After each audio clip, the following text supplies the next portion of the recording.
कहते हैं ना कि अपनाना भी सीखो, ठुकराना भी सीखो, जहाँ पर इज्जत ना मिले वहाँ से उठकर जाना भी सीखो। दर्शकों, आधी रात जो हुआ इंडिया के हिसाब से वो सबको हैरान करने वाला था। मैं ये बात किस संदर्भ में कह रहा हूँ? दो राष्ट्रपति के बीच के संदर्भ में कह रहा हूँ। एक जो सबसे शक्तिशाली सुपर पावर मैन है और एक जो सबसे छोटा कहा जा रहा है अगर भारत के हिसाब से, जैसे कि नेपाल या फिर बांग्लादेश से, या फिर आप उसको पाकिस्तान से तोल सकते हैं, यानी कि यूक्रेन।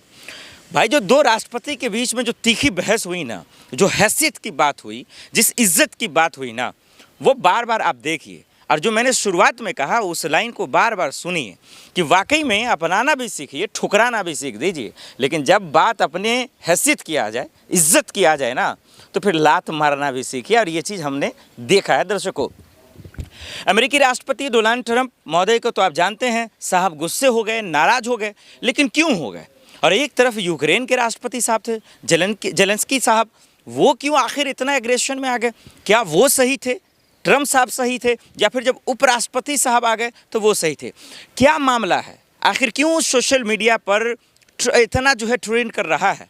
मैंने पहली बार, हालांकि इतना तो मैंने नहीं देखा है, 10,000 5,000 ट्विटर ट्रेंड होते देखा था, लेकिन मिलियन में हो रही है। दर्शकों, तो आखिर क्या जेलेंस्की की गलती है, ट्रंप की गलती है? क्या पूरा मामला है? पुतिन साहब चुप हैं क्या? आखिर क्यों यूक्रेन रसिया का मामला आखिर इतना गंभीर होता जा रहा है? और ट्रंप साहब ने जाते जाते जो कहा, जो पंच लाइन उन्होंने मारा, मूर्ख राष्ट्रपति जेलेंस्की को उन्होंने कहा, फूल प्रेसिडेंट, क्या मतलब है इसका? और जैसे कि आपने देखा एक वीडियो में कुलदीप ने जैसा कि बताया कि भाई आप जो है दरअसल थर्ड वर्ल्ड वार की तरफ, यानी कि तीसरे युद्ध की तरफ जो है, मतलब एक तरह से धमकी दे रहे हैं, झोंक रहे हैं, या फिर जलाने की कोशिश कर रहे हैं, धमकाने। क्या है इसका मतलब? इन चीज़ों को बारीक से समझेंगे। लेकिन जो पहले मेरे पास खबर है उसको ज़रा सा देख लीजिए, क्योंकि वो मैं दिखा देता हूँ दस्तावेज़ के साथ, क्योंकि वीडियो उनका इंटरव्यू तो नहीं दिखा सकता, कॉपीराइट का मामला है। लेकिन उनको पूरे ट्वीट को देखिए, ज़्यादा नहीं दिखा रहा हूँ दर्शकों, अब बस समझिए कि क्या पूरा मामला हो सकता है। सबसे पहले एनडीटीवी का स्क्रीन पर आप देख रहे हैं, देखिए एनडीटीवी ने क्या कहा, मैं ट्रंप से माफ़ी नहीं मांगूंगा। कौन कह रहा है ये? आगे बताता हूँ। जो हुआ वो दोनों देशों के लिए सही नहीं, ये जेलेंस्की साहब कह रहे हैं। ये एनडीटीवी का आपने देखा। लेकिन ये कब कहा? जब तू मैं की लड़ाई जब हो गई थी, उसके बाद की ये ट्वीट है। लेकिन जब कैसे लड़ाई हुई, कैसे लड़ाई हुई, उसको ज़रा सा समझिए। ये देखिए, आपको सब एनडीटीवी का मैंने दिखाया। अब देखिए ज़रा सा एबीपी न्यूज़ के ट्वीट क्या कह रहे हैं इन चीज़ों को लेकर, लड़ाई को लेकर। मीडिया के सामने व्हाइट हाउस में ही भिड़ गए। जी हाँ, मीडिया के सामने ही कैमरे पे राष्ट्रपति ट्रंप और जेलेंस्की साहब आपस में भिड़ गए। और ये खबर, ये कोई अफवाह नहीं है, ये हकीकत है। ये महाकुंभ वाला भगदड़ नहीं है जो अफवाह फैलेगा। ये रेलवे वाला भगदड़ नहीं है कि रेल के अधिकारी खबर को छुपाएंगे। ये हकीकत की खबर है। समझौता, शांति समझौता करना बहुत ही मुश्किल रहा, बहुत मुश्किल रहा। और ये कौन कह रहा है? ये अमेरिका के राष्ट्रपति साहब कह रहे हैं। आगे आइए, एक और ट्वीट देखिए, न्यूज़ 24 का देखिए।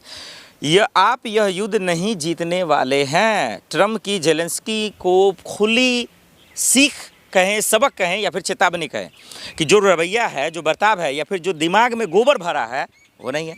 अब भाई किसके गोबर भरा है ये हम आगे जिक्र करेंगे, लेकिन एक ट्वीट का और ज़रा सा मैं जिक्र करना चाहता हूँ। और उसके बाद ये ट्वीट आया जो मैंने शुरुआत में कहा, वो ये कि मैं माफ़ी नहीं मांगूंगा, जो करना है कर लीजिए साहब, जो हुआ वो दोनों देशों के लिए सही नहीं है। ये जेलेंस्की साहब साफ साफ कह रहे हैं। तो ये कुछ ट्वीट है, और बहुत सारे दर्शकों, बहुत सारे एक्टिविस्ट, बहुत सारे सोशल मीडिया वाले कह रहे हैं। लेकिन जो सबसे अहम सवाल है, मैं उस पर आना चाहता हूँ। गलती किसकी है?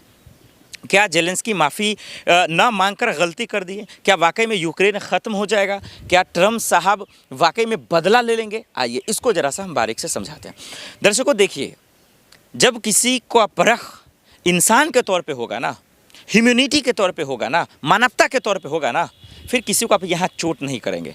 और जब आप यहाँ किसी को चोट करेंगे तो फिर वो ये नहीं देखता है कि आप भगवान हैं या अल्लाह है या आप खुदा हैं, वो फिर आपसे भी लड़ जाएगा। क्योंकि बात हैसियत की हो रही थी, बात आत्मसम्मान की हो रही थी। आप बार बार अगर इंटरव्यू में आप देख पाएँ, आप उसको इंग्लिश से हिंदी कर पाएँ, या फिर न्यूज़ चैनल देखकर अगर आप समझ पाएँ, तो कहीं ना कहीं सोशल मीडिया पे लोग लिख रहे हैं कि जेलेंस्की साहब को अपमानित किया जा रहा था इस बात को लेकर कि तुम्हारा देश छोटा सा है, तुम ख़त्म हो, हमने तुम्हारी मदद की है। 350 बिलियन डॉलर न कर दिए, क्या कर दिए महोदय साहब? आपके पास है तो आपने कर दिया, अच्छी बात है ना भाई। तो आप उसको बार बार जो है फजीहत करवा रहे थे। और इसीलिए उन्होंने कहा कि ज़ेलेंस्की साहब ने कहा मैं मेहमान हूँ आपका, मुझे बोलने का मौका देना, आप मुझे मौका नहीं दे रहे। भाई बीच में एंट्री में आते उपराष्ट्रपति साहब आ जाते हैं अमेरिका के, फिर वो जो है बात बहस करते हैं, लेकिन मामला नहीं सुलझता है और जैसे का तैसे मीटिंग रह जाता है, फिर लास्ट में जाना पड़ता है। हालांकि ट्रम्प जाते जाते पीठ ठपाते हैं। तो एक चीज़ दर्शकों को समझ में आया कि आप किसी को अपमानित करेंगे तो भाई वो कितना कोई बर्दाश्त करेगा। जब वो इंसान रसिया से नहीं झुका, जब पुतिन से नहीं डरा, अपने कौम के लिए, अपने मुल्क के लिए जान देने को तैयार हो गया, पूरी तरह से बेल्ट पहना कि भाई मर जाऊंगा सरहद पे जाके खड़ा हो गया, तो वो आपने क्या समझ लिया कि खरीद लोगे मदद करके? क्या खैरात में दिया, जैसा ने कुलदीप ने कहा था, बिल्कुल ठीक। क्या तो ये सवाल ये है कि आप किसी का फजीहत नहीं कर सकते। कोई किसी का गुलाम नहीं है, ये ग्लोबल बिजनेस है, दो देशों की बात है, तो मदद की बात आती है। आज आप उसके साथ बुरे वक्त में खड़े हुए, कल आपके साथ कोई खड़ा होगा। तो इसमें किसी को जो है ताना कि क्यों मारना? ताना बाना वही देता है जो अंदर से खोखला और कमज़ोर होता है। तो ये अमेरिका के राष्ट्रपति साहब को सीखना चाहिए था, समझना चाहिए था कि किसी की फजीहत और जलालत करने से पहले कि आप कर क्या रहे हैं। तो यही वजह है कि हमने शुरू में कहा दर्शकों। लेकिन अब इन चीज़ों को, डिबेट को देखने के बाद दर्शकों, एक मूवी बड़ी हिट हुई थी पुष्पा बाबू का। ज़ेलेंस्की साहब को देखकर फायर समझे, भैया ये फ्लावर नहीं फायर है, इस तरीके के कमेंट हो रहे हैं, ट्वीट हो रहे हैं, और वाकई में गलत भी नहीं है। तो देखिए, गलती किसी का नहीं है, मैं जहाँ तक समझ पा रहा हूँ, अगर अपने इस उम्र के हिसाब से, क्योंकि अगर बात समझौते की होती, बात तरीके की होती, क्योंकि जिस मुल्क में दरअसल बमबारी हो रही है, उसके लोगों को मारा जा रहा है, अपने ताकत के बदौलत इंसानों की जान ली जा रही है, और उसका राष्ट्रपति खड़ा है लड़ने के लिए, अपने मुल्क के लिए, तो आप उसको कह रहे हैं समझौता करने के लिए। तो समझौता का भी एक तरीका होता है। तो कह रहा है कि समझौता में दरअसल जो है कुछ न कुछ जो है एक को नीचा दिखाना है, एक को बड़ा दिखाना है। इस वजह से वो कह रहे हैं कि भाई हम नहीं झुकेंगे। जैसा कि कुलदीप ने बताया, भाई कपड़े को लेकर आप उसको ताना मार दिए।